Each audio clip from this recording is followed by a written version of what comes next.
Remember to subscribe to our YouTube channel at NDN TV Nigeria.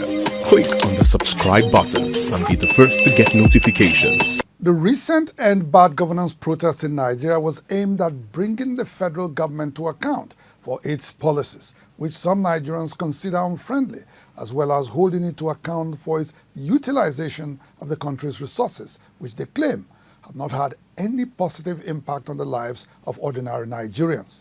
While the protest was on, Nigeria's Information and National Orientation Minister, MOHAMMED Idris, attempted to convince Nigerians about the good intentions of the TINUBU administration. While speaking to the media, he asked Nigerians to also demand good governance from their state governments, which had received increased monthly federal allocation from the TINUBU administration as a result of the removal of fuel subsidy.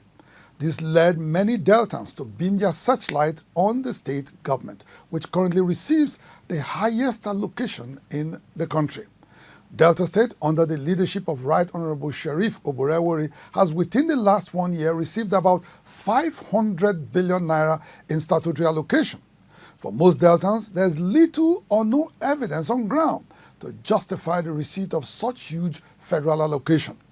In response to queries from Deltans, Executive Assistant to Governor Oborevwori on new media, Mr. Felix Okowa addressed a press conference last week in Asaba, where he disclosed that the state government had to spend over 130 billion naira of its allocation in the past 1 year to pay off part of the 465.4 billion naira debt burden left for the state by the immediate past government of Governor Okowa. On the 29th of May 2023, when Sheriff Oborevwori was sworn in as governor of Delta State, he promised in his inaugural speech to faithfully implement his MOHAMMED agenda, which was targeted at improving the socio-economic fortunes of Deltans and Delta State. Contrary to expectations, Governor Oborevwori failed to bring Deltans up to speed with the financial situation in which he met the state. Delta, the highest oil-producing state in Nigeria, though continuously solvent because of its huge receipts from federal allocation and internally generated revenue, and its debt-to-revenue ratio, is, however, in a financial mess orchestrated largely by the immediate past governor of the state, Dr. Okowa, who had accumulated an unhealthy debt burden of 465.4 billion naira, despite receiving about 3 trillion in his 8 years in office. On the same day, May 29, 2023, newly sworn-in President Bola Ahmed Tinubu in faraway Abuja announced to Nigerians that subsidy on petroleum products was gone forever. One of the dividends of that policy of the Tinubu administration was increased federal allocation to states. This is evident in Delta State's financial receipts since last year. Between January and June 2024, Delta State received the sum of 260.7 billion naira. In fact, for the month of June 2024 alone, Delta State received a total sum of 43.7 billion naira, which in itself is almost the same amount allocated to the 5 states of the entire Southeast. This improved allocation, coupled with grants from the federal government, as well as increased internally generated revenue, leaves Delta State with a lot of resources for development. However, some Deltans, like Okpari Theophilus Onojege, a journalist, have expressed concerns that this improved revenue has not translated into increased development for the state, as well as empowerment of its people. Do you see this money in the state, in the life of the state, where the industry are we preparing for life after crude oil? The answer is no. Where are the agriculture? What are we producing in Delta? Where are the industry? So we are asking that all of this money we have received, over half a trillion naira has been received under 1 year. What are we doing with the money we've received so far? These are the questions we are asking. In response to queries from Deltans, the Executive Assistant to Governor Oborevwori on new media, Felix Okowa, says Governor Oborevwori has judiciously spent the funds which accrued to Delta State since he took over the reins of power. He revealed that the state's huge debt burden had received the governor's attention, as within 1 year in office, he had paid over 130 billion naira of the 465.4 billion naira debt left by Dr.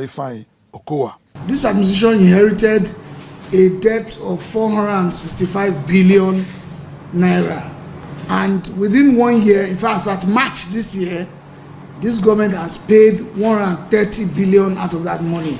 If he inherited a debt of 465 billion and by March he had paid 130 billion, common sense tells you that before he leaves office, that debt will have been wiped off. The judicious use of Delta State resources by Governor Sheriff Oborevwori was also corroborated by Chief Mrs. Nkem Okowa.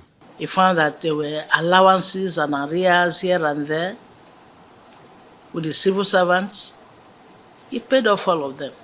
He has completed some of the roads that Dr. Okowa started. So many of them are going to be commissioned soon. And you can see what is going on in Warri area. Even right now, when the road is not yet finished, the traffic has reduced. And whom is he using to do that? Nobody would have ever thought that Julius Berger can come to Delta State. Nobody ever thought of that, but he has brought them. Funny enough, in all this he's doing, he has not borrowed a kobo. We have not heard, he has not borrowed a kobo. So he obviously knows how to manage resources within his limit. No doubt, the monies already paid by the government of Right Honorable Sheriff Oborevwori to offset the debt owed by the state will have been used for proper infrastructural development. Deltans today are a bit surprised that Governor Oborevwori did not inform the state upon assumption of office that the state has a debt of over 460 billion naira. In other words, in trying to implement his MOHAMMED agenda faithfully, Governor Oborevwori had been hampered by the huge debt burden left by Dr. Ifeanyi Okowa. Comrade Sheriff Molade says Dr. Okowa must give account of his use of Delta State resources. The last 8 years of the immediate past governor, Senator Dr. Ifeanyi Okowa, a lot of funds were borrowed, amounting to billions of naira. Towards the exit of the immediate past government, what did they borrow them for? And which projects were this money being used for? As Deltans, we want to know whether Okowa used the money to facilitate his vice presidential ambitions that they sponsored PDP or true. We don't know. In the same vein, elder statesman and former Federal Commissioner for Information, Chief Edwin Clark, who had repeatedly accused Governor Okowa of embezzling Delta State funds, says the Economic and Financial Crimes Commission must without fail conduct an investigation on the misappropriation of Delta State's funds by former Governor Okowa.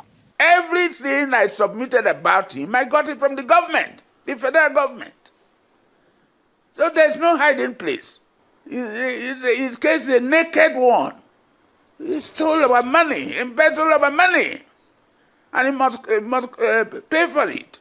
In 2022, Inside the Niger Delta had visited the all-important UTILISATION Highway project, which had been under construction for over 10 years, and asked Governor Ifeanyi Okowa to prioritize that project and complete it. That report placed Inside the Niger Delta in direct confrontation with the Okowa-led Delta State government, which was at that time very busy procuring loans left, right and center in the guise of completing such infrastructure projects like the UTILISATION Expressway. But as time has now revealed, those monies may have been diverted as the UTILISATION road remains uncompleted even to this day. Former Governor Okowa's penchant for taking loans has now plunged Delta State into a huge debt burden, making it one of the most highly indebted states in Nigeria. Inside the Niger Delta,